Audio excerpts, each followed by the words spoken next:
Bambi didn't plan to sleep. The night after the lounge fight felt like walking through broken glass in stilettos. Every step forward cut a little deeper. But stopping would only make the bleeding obvious.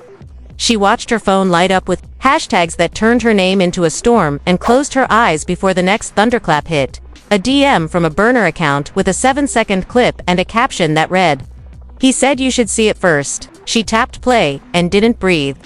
The room in the video was dim, a hotel lamp carving a soft triangle of light across rumpled sheets. And the laughter was unmistakable. Erica, Dixon's bright, careless laugh, followed by the low, intimate murmur of another woman who wasn't a rumor. She was a wife. Someone Bambi had defended in group chats and stood next to in green rooms. She didn't need to see faces to recognize silhouettes or the way a whisper sits too close to a mouth to be innocent. The clip ended before anything explicit, but the implication thundered loud enough to rattle glass. Bambi stared at the wall until the wallpaper looked like static. Then she reached for her robe and her spine at the same time. If this was revenge, she wanted to know who pulled the trigger and who handed them the gun. Scrappy was awake across town in a studio that smelled like old smoke and new apologies. He had a look he wore when he wanted to be low hoodie up, voice calm enough to make you doubt your anger. "I didn't post it," he told his reflection, as if a mirror could testify later. "I just didn't stop it." His phone vibrated again with messages from people who never checked on him unless he was trending. He scrolled past warnings and fake sympathy until he hit one name that made the room tilt. Mendices. The message was short. "You're going to make enemies you don't see." Scrappy smirked because enemies he saw never scared him. It was the ones who smiled while they loaded the clip that kept him awake. He opened a private folder that had lived in his cloud for years and hovered a thumb over thumbnails that could end lives or at least rewrite them. He didn't touch the posts.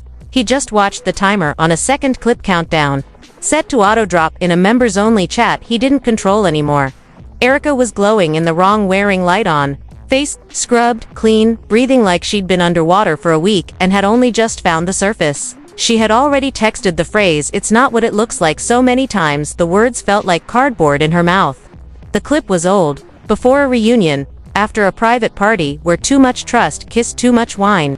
She knew the woman in the frame, knew her secrets, knew the ring on her finger was supposed to be armor. The internet would never see the context, the argument that came before, the breakdown that followed, the choice to stay quiet because the truth costs more than the lie ever could.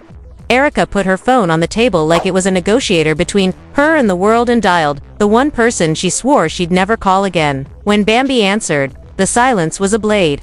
"This is not what you think," Erica said softly. Bambi didn't raise her voice, she never had to. "Then say what it is." Tasha K didn't sleep because some nights are worth more than rest. She scrolled her own chat like a stock ticker, numbers climbing, comments calling for blood, subscribers asking for the full cut. She had been accused of making things up, of stirring pots that weren't even on stoves, but tonight she didn't need spice. The ingredients were already boiling. A source pinged her with a second clip, 15 seconds. Different angle, same hotel lamp, and a whisper that made the internet a courtroom.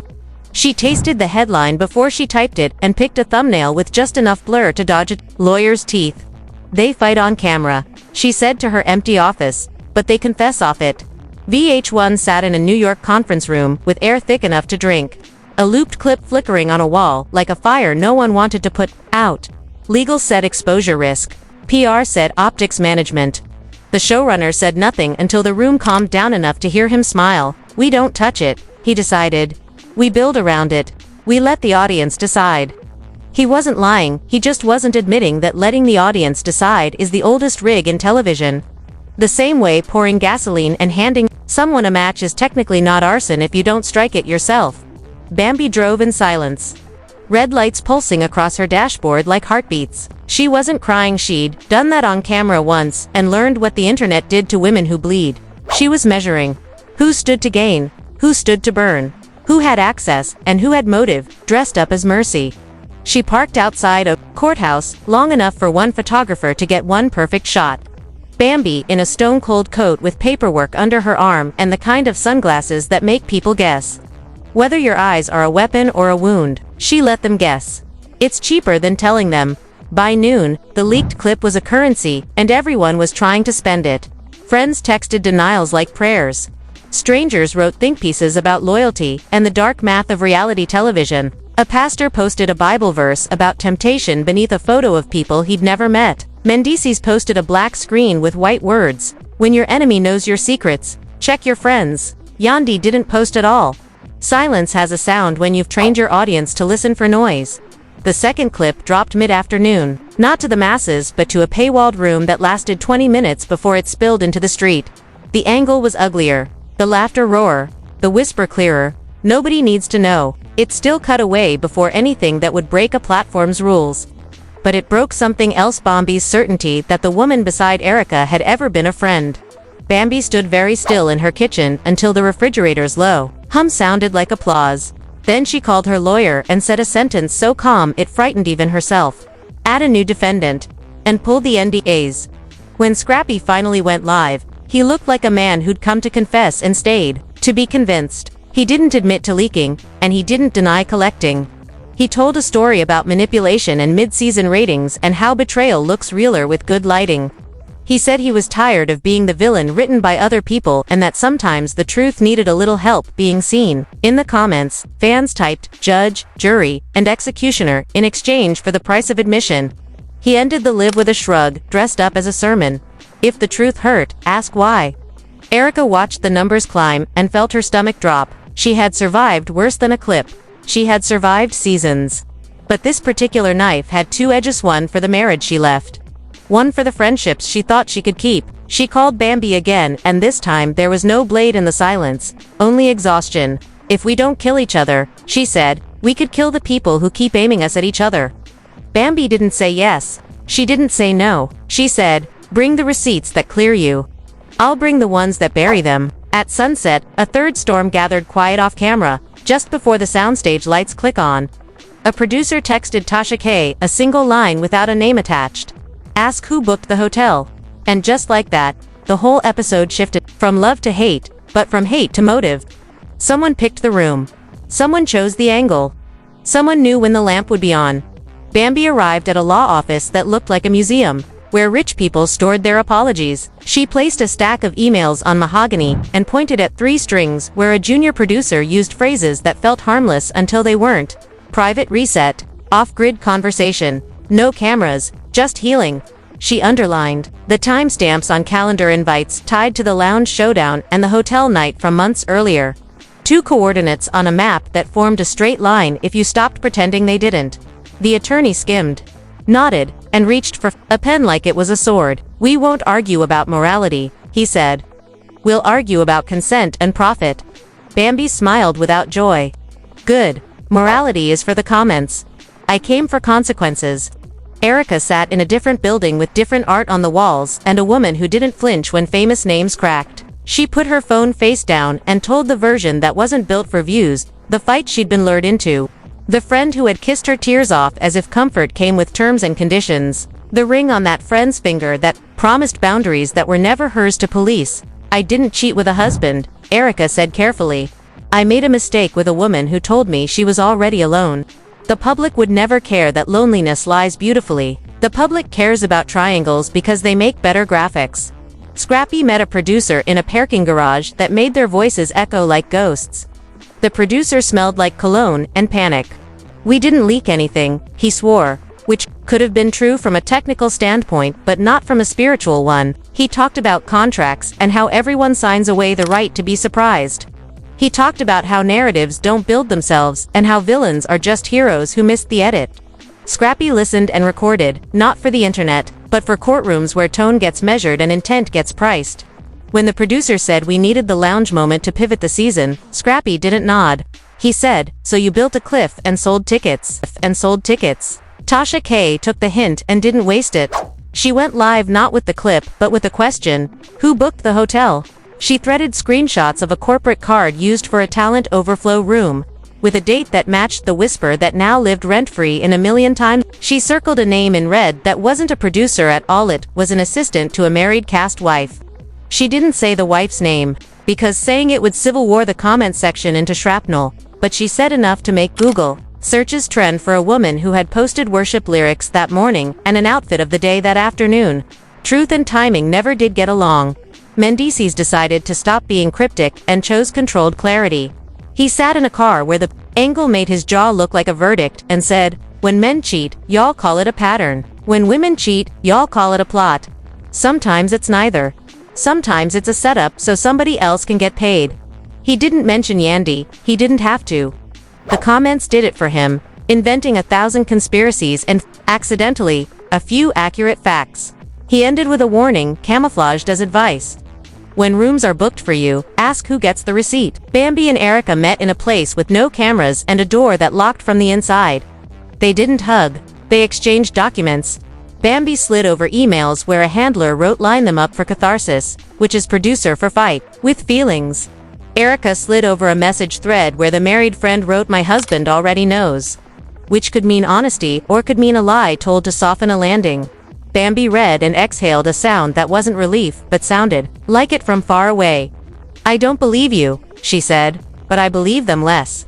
Erica nodded. Sometimes, alliance is just hierarchy of distrust. The internet did what it does when fed a steady diet of smoke. It found fire in places that had none, and missed flames roaring in open fields.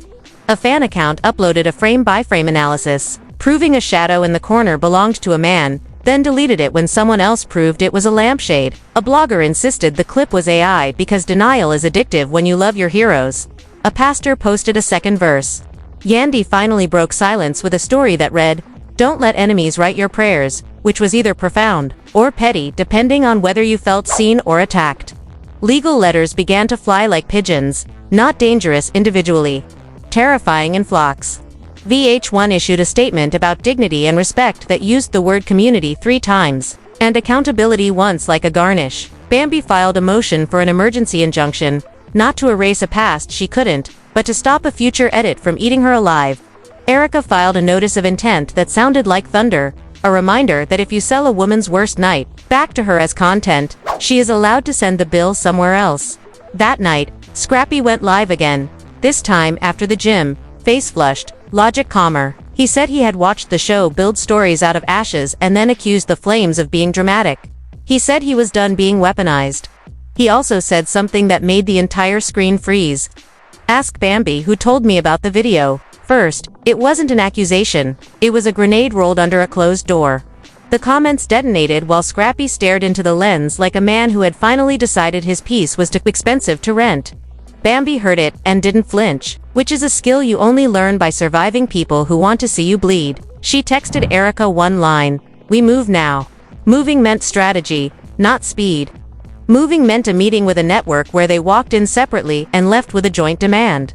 A sit-down special moderated by someone who wasn't beholden. 2 ratings. In a room where NDAs were temporarily suspended by mutual consent, and a mediator sat between production and performers. Like a referee, no one could intimidate. The network laughed until the lawyers reminded them how expensive laughter can be. Tasha K teased a context drop, not more intimacy. But the before and after. The hotel check-in with a woman wearing a hat pulled low and a man whose hand hovered in that weird space between helpful and proprietary. A backstage corridor where a producer told a PA, "If they don't give us a moment, we'll create one." She promised, faces blurred, voices altered, timelines straight. She also promised it would land Friday at 8 p.m., which is either destiny or good marketing. Friday came like a drop in line. The drop hit precisely on the second hand and began not with the hotel, not with the lounge, but with a spreadsheet, dates, rooms, car services, all legit business line items, ending in a line. That read overflow hospitality talent wellness. The footage that followed wasn't salacious, it was mundane. A key card exchanged, a room service cart with 2 glasses, a door closing softly. The power was in the paperwork. An assistance card, a signature you could match to selfies, a note, field that read keep discreet, misspelled into a confession by the end of the hour. The internet wasn't united in outrage, but it was upgraded. It had questions for people who never thought to answer them. It understood something it had always suspected but rarely proved. That the mess you love might be placed there like scenery. Bambi watched with a jaw so tight it could cut diamonds. Erica watched with the kind of anger that doesn't yell because it's too busy planning. Scrappy watched and finally looked tired. That night, a black SUV idled outside a building where people go to quit pretending. Bambi and Erica stepped inside and sat across from a mediator with soft eyes and steel posture. They were polite for exactly 1 minute. Then Bambi said, "If I'm your villain, at least pay me like one." Erica followed, "And if I'm your story, stop acting like you own me." The mediator nodded as if this was a church and the gospel had just been properly preached. "We'll ask for 3 things," she said. Editorial review, retroactive pay on episodes built around your pain, and the right to say no without punishment. Bambi and Erica looked at each other in something that wasn't friendship but might someday be respect. "And one more," Bambi added, eyes glass bright and razor sharp. "We name the person who booked that hotel." The mediator didn't smile. "That's 4. Let's go win them." The special was scheduled in record time because Fear is a great project manager, a neutral stage, a moderator with receipts, and a reputation for hating everyone equally. And 2 chairs that meant more than any throne, Bambi and Erica, side by side, not touching, not smiling, armed with binders that had been blessed by attorneys and baptized by group chats. The first question wasn't about the clip. It was about the system. "Who profits when you 2 bleed?" the moderator asked. Bambi answered first. "People who never learned our names until they needed them." Erica finished it. "And people who pretend empathy is a camera angle." They played the 7 seconds. Then they didn't play the 15. Monetization safe was a clause now, not a request. Instead, they showed the spreadsheet again, the sign-off from the assistant of a married cast wife whose name still hadn't been said aloud. The moderator asked directly, "Who booked the room?" Erica inhaled like a diver and didn't surface for 4 beats. "It wasn't me," she said. "And it wasn't Bambi. It was someone who told me she was done being embarrassed by a husband who embarrassed her first." The internet paused to guess and got it wrong twice before someone in a distant city posted a selfie next to a printed itinerary that matched the line item everyone had memorized. "You can blur a face. You cannot blur a signature."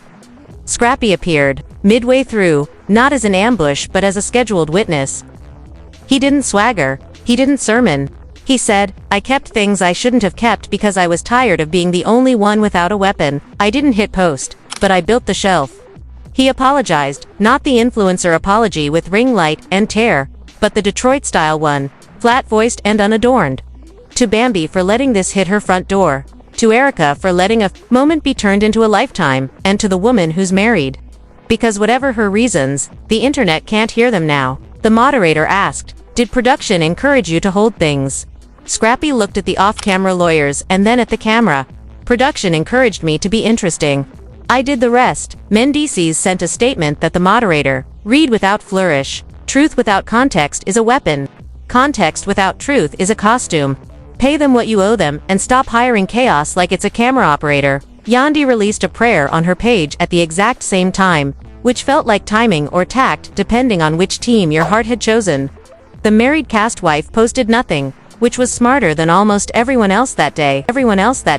The negotiation portion of the special was cut for the initial airing, and uploaded later with bleeps over numbers that would make your taxes cry. Bambi and Erica won more than anyone expected. Editorial review on episodes centered on their likenesses. A settlement rider paying retroactive fees for emotional labor resulting in profitable arcs. And a clause allowing them to veto situations designed to engineer conflict under the guise of wellness. They didn't win everything. No one does. But they left with their names intact and their backs unbent, which looks like victory even if it doesn't trend as long as Scandal. And yet, because the world insists on finales that feel like fireworks, the night refused to end quietly. Tasha K posted a coda final drop that wasn't a clip or a doc or a spreadsheet. It was a short voice memo recorded in a hallway outside the hotel months ago. A woman's voice, soft, scared, decisive, saying, "He's going to do what he wants anyway. I'm done." There was a second voice, male, manager, smooth. "We'll take care of you. Just don't loop, bam." It wasn't proof of conspiracy in a legal sense. It was proof of atmosphere. An atmosphere, once you breathe it, is impossible to pretend away. Bambi and Erica met one last time after the special aired, not to debrief, but to detox. They stood in a parking lot where cicadas sang like old radios and looked at each other, the way soldiers do after the same war on different sides. Erica said, "I'm not your friend." Bambi said, "I don't need you to be." They both smiled a little because honesty is the only language that doesn't get subtitled into lies. Later, Bambi added, "If they come again, we go together." Erica nodded. "If they come again, we make them pay first." The married wife's husband issued a statement through a publicist who spelled Erica's name wrong and Bambi's right. It didn't help. The assistant resigned to focus on family the next morning. The producer in the parking garage took a leave of absence to pursue new opportunities, which is how television says sorry without admitting it knows the word. VH1 announced a task force and 3 workshops. The audience posted memes. Weeks later, Bambi finally slept like a person who had switched alarms off, not like a fighter who kept gloves on because walls have ears.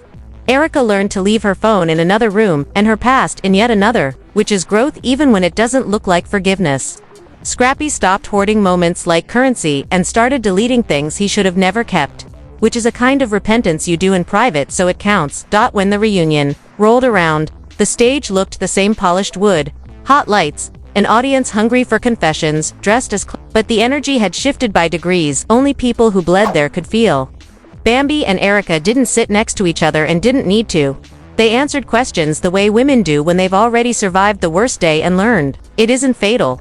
The moderator asked for final thoughts and Bambi gave a sentence people would tattoo. If you sell our pain, we'll invoice you. Erica added hers like a countersignature. And if you aim us at each other again, we'll both shoot back at you. The camera pulled wide, the music swelled, and for once, the cliffhanger wasn't who would fight whom in a hallway. It was whether an industry that eats women alive would finally pay the bill for dinner. The credits rolled over faces that had learned the cost of letting strangers narrate your life and decided to renegotiate the contract. And somewhere, on a quiet night with no notifications, 2 women who were never friends and might never be, put their phones face down, turned their lamps off, and just for one evening, let the world perform without them.